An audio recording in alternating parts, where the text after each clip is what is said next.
Welcome back to All This Math. This is Professor Parker, and for this lesson, we're going to get into some circle geometry.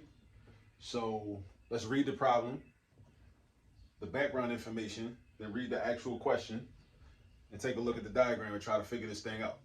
All right? Stay hydrated. In circle X, arc YZ, how I know it's an arc? This symbol up here means arc, right? An arc is basically like pizza crust, right? If you think of a circle as a whole pizza pie, the arc is the crust that goes around the pizza. You know what I'm saying? That's what it is. Arc YZ is highlighted. That's why it's pink, right? From point Y to point Z, that's highlighted. All right, it's different. Everything else is black, right? This is pink, so that's like it's highlighted. Arc YZ also measures 90 degrees. So that means that the angle, this is called a central angle, right? Because the vertex is at the center of the circle, right? If the central angle is 90 degrees, that means that the arc has a measurement of 90 degrees, right? Now, what is the question that we're trying to answer? What fraction of the circle is highlighted? What fraction of the circle is highlighted? So you got a whole circle, right? Now I hand drew this, right? So it's not a perfect circle, as you can see, right? It looked kind of like ovally a little bit, you know what I mean? But it's cool though. All right, so we got a circle.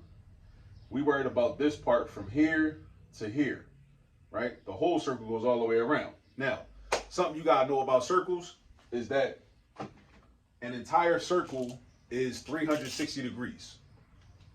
All right, so we say circle 360 degrees, right? That's background information. That's information you just gotta bring to the table. You just gotta know that already. If you didn't know that before you watch this video, it's cool because now you know, all right?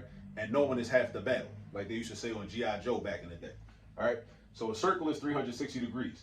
Now, this word right here, fraction. What fraction of the circle is highlighted? So what fraction is this? If I know that a whole circle is 360 and I know that this piece is 90 degrees, I can create a fraction. So the whole thing is 360. So the whole thing is my denominator in the fraction. All right, 360. And the part that I'm focused on is my numerator, which is 90. So 90 goes up top. Now, you should always reduce fractions whenever possible. All right, this fraction can be reduced, meaning the numbers can get smaller. So this 90 can get smaller, this 360 can get smaller. Now, how do I do that though? I need what's called a common factor. The common factor, or I should say the greatest common factor between 90 and 360. All right, so you need to know what a factor is. You need to know what common means. And you need to know what the biggest one or the greatest one is. That number happens to be 90. Now, why is it 90? Because 90 is the biggest number that I can divide 90 by and get a whole number. And I can also divide 360 by and get a whole number. All right? It's the biggest possible number that matches up and both can be divided by. That both can be divided by. Notice I keep saying it. That both can be divided by. Right? Not just one or the other, but both. Right? Now, 360 can be divided by 180, and I can get a whole number. But I can't do 90 divided by 180 and get a whole number. I get a fraction or a decimal, right? When we're dealing with common factors, that means you can divide by that whole number, right, and get a whole number. So 90 divided by 90 is equal to 1. And also, again, keep it consistent. I do 360 divided by 90. I get 4. So my fraction is 1/4, right? But that's the fraction that this piece of the circle or this arc represents. But still, we need to know some more information. We need to know what the whole thing is. What's the whole circle, right? Because it says what fraction of the circle, right? So this is 1/4, but how do we measure the circle?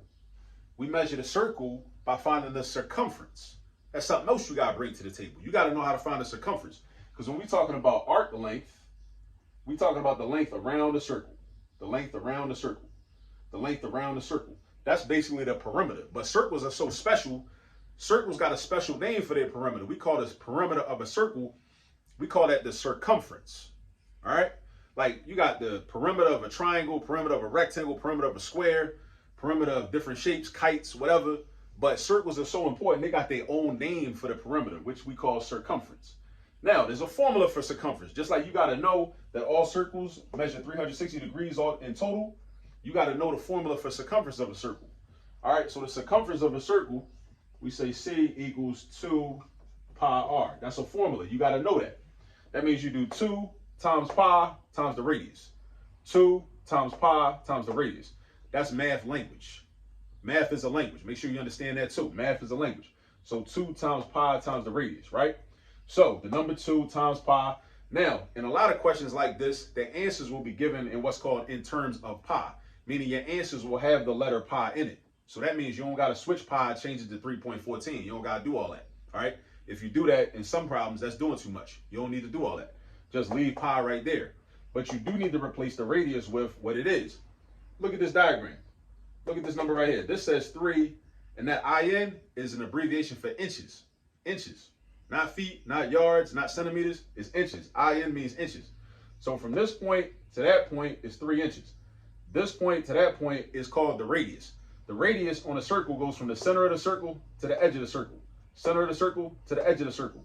Center of the circle to the edge of the circle. This right here is also a radius. Center of the circle to the edge of the circle. So this would also be 3 inches. Just so you know, it don't really matter in this particular problem, but just so you know, this is also 3 inches from here to here. All right. So now, what you're gonna do is you're gonna find the circumference all the way around the circle, right?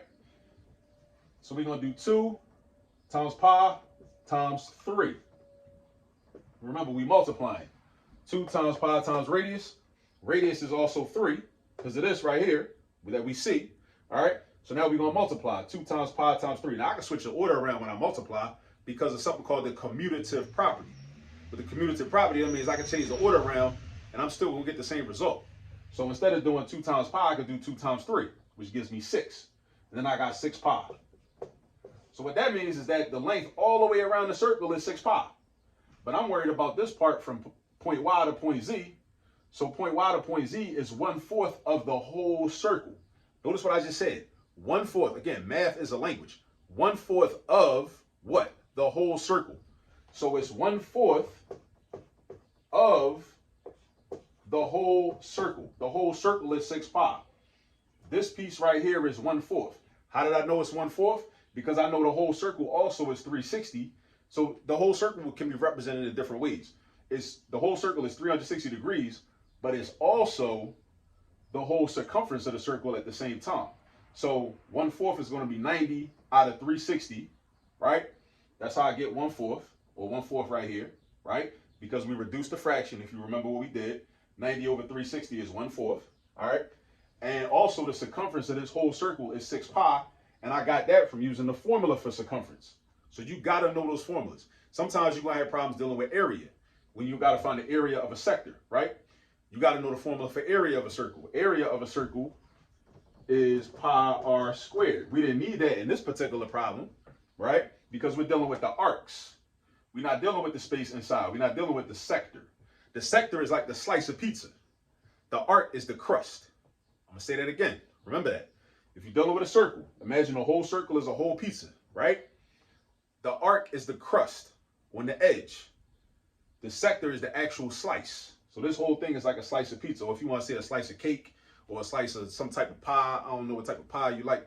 Apple pie, cherry pie, blueberry pie, key lime pie, whatever. You know what I'm saying? But anyway, the arc is the crust. The sector is the actual slice. And this is how you do a problem like this. But you got to know some things. You got to know that a whole circle is 360 degrees, an angle measurement. And then you got to know how to reduce fractions. 90 over 360 or 90 360ths. You got to know how to reduce that, break that down to 1/4. You got to know how to find the circumference of any circle at any given moment. It's 2 pi r. If you had the diameter is the same thing as 2 times r anyway. So another formula for circumference, just so you know, is pi times d. So if you only knew the diameter, you would just do diameter times pi. You would still get 6 pi if it was this circle anyway. Yeah, but also know how to read the problem, all right, in the circle X, arc, Y, Z. Know what the symbols mean. This means arc, all right, arc, Y, Z, from here to here, right? That's an arc. It's highlighted. Arc, Y, Z also measures 90 degrees, right? So that means the central angle is 90 degrees. So that means the angle measure of the arc is 90 degrees, all right? Really, I don't even know how that's written. I don't like how that's written, actually. I got questions about that. Because The arc is, I don't know, maybe I'll talk about that on another video. But yeah, but now that I've shown you how to do it, go get some practice. I'll see you on the next video. Peace.